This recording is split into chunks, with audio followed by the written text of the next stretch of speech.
embarking on the last leg of my journey by my all-time favourite means of transport. This is one of the best bits of the job for me. Lots and lots of flying. I did my private pilot's licence probably about 10 years ago now, but I haven't flown in a light aircraft for about 5 years. But this is going to be special. So, 20 knots of wind, George? 20 knots. 20 knots of wind. Some of the most beautiful landscape to fly in the world. Absolutely. Get this thing cranked up. Let's go. We're off.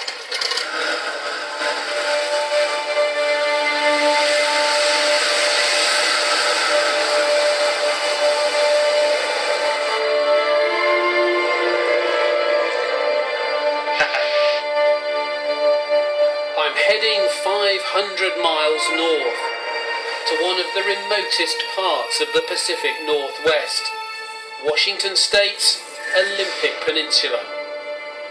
It is truly spectacular. Its mountains are snow-capped even in the summer.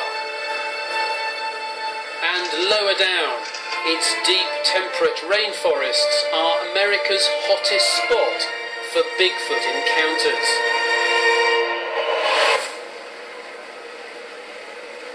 The size of Wales with a fraction of the population. The Olympic Peninsula is almost 9,000 square miles of mountain, forest and lakes.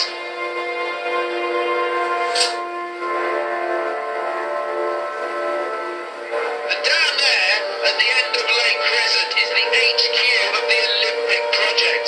It's run by a committed and fervent Bigfoot believer who's been tracking them for almost 30 years.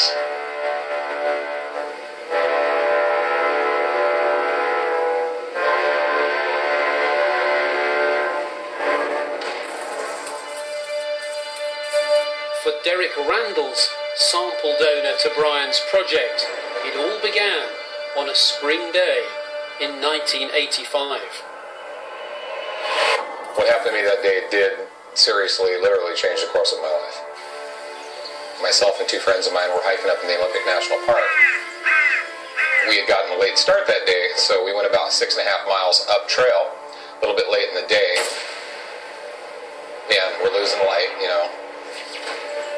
Now we found a nice level, like a little meadow area with a timber line about 40 yards over from us.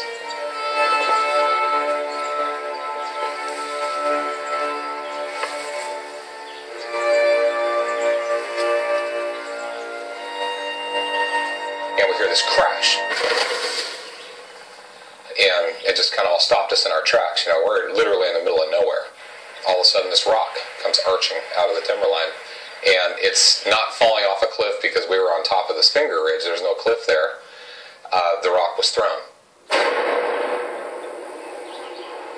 So this rock hits the ground, and we all just look at each other like, what in the world? And another one comes. Bonk, right next to us. And another rock came. That's when we really got scared. We just grabbed our gear off the ground and started running down this ridge. I got about 10 steps into it and remembered I had a .357 in my backpack.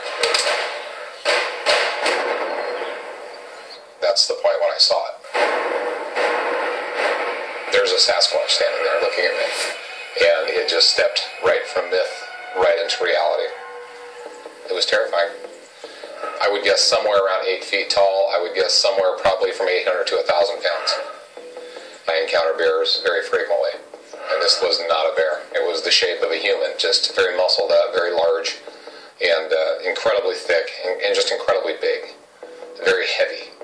And no, there's no mistaking whatsoever.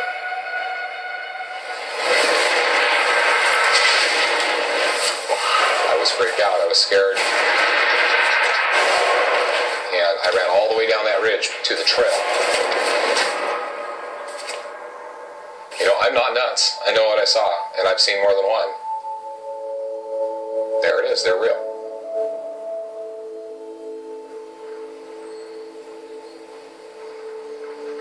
I caught up with Derek at one of the Olympic Project's regular field seminars.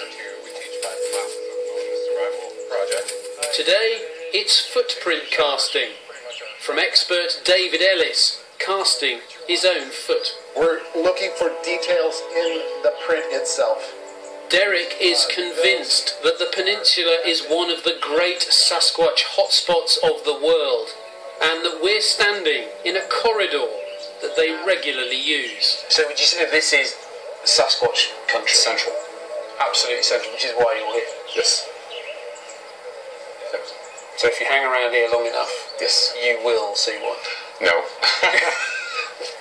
I'm in the woods 5 days a week, and I have been for a long time. Almost 3 decades. I've seen 2.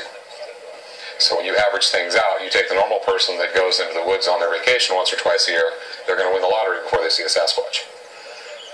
It's a tall order. And it's a tall order because, number one, this is my opinion, there's not that many of them. Number 2, they're very intelligent. Number 3, they're hypersensitive and hyper-aware. If you've localised it and you want this predictability, you're pretty sure this is a corridor. Mm-hmm.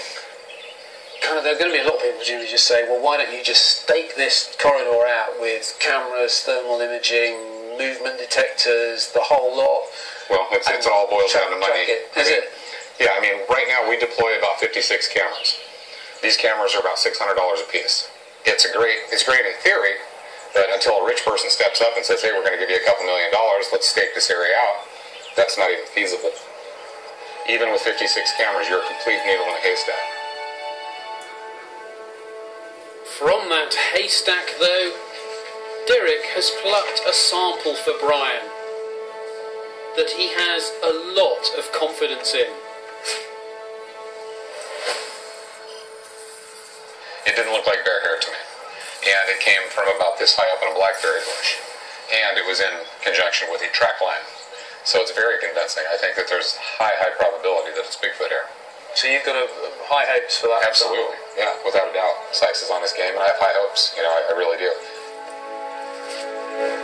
It's pretty good, isn't it? I do think these 2 toes look a bit odd, though. I would go and see the doctor. Honestly, trust me, I'm a vet as well. So.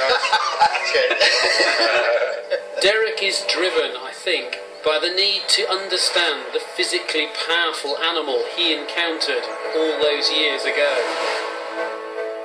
In the nearby Lummi Reservation, though, 50 miles away, Bigfoot is more a creature of spiritual power, deeply embedded in tribal ritual.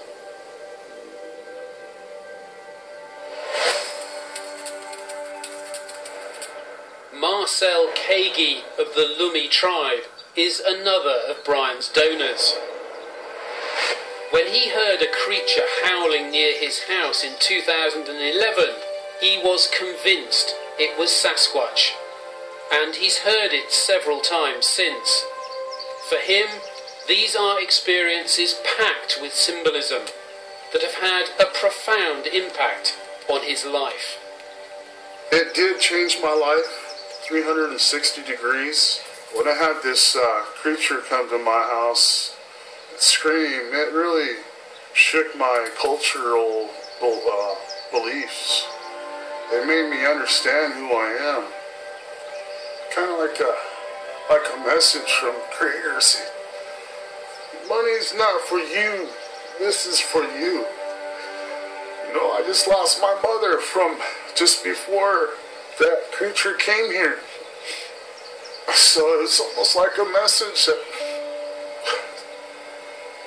don't go after that world, son. Stay who you are.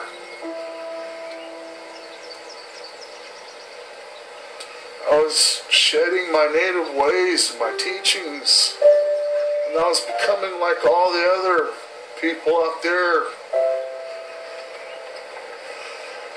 Just corporate America, And so this creature has brought me back to my people, to where I need to be.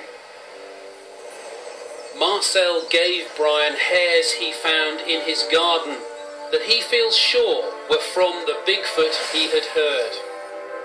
Now the analysis on this and all the other samples is complete, and Bryan is on his way to give out the results. Judgment Day is coming.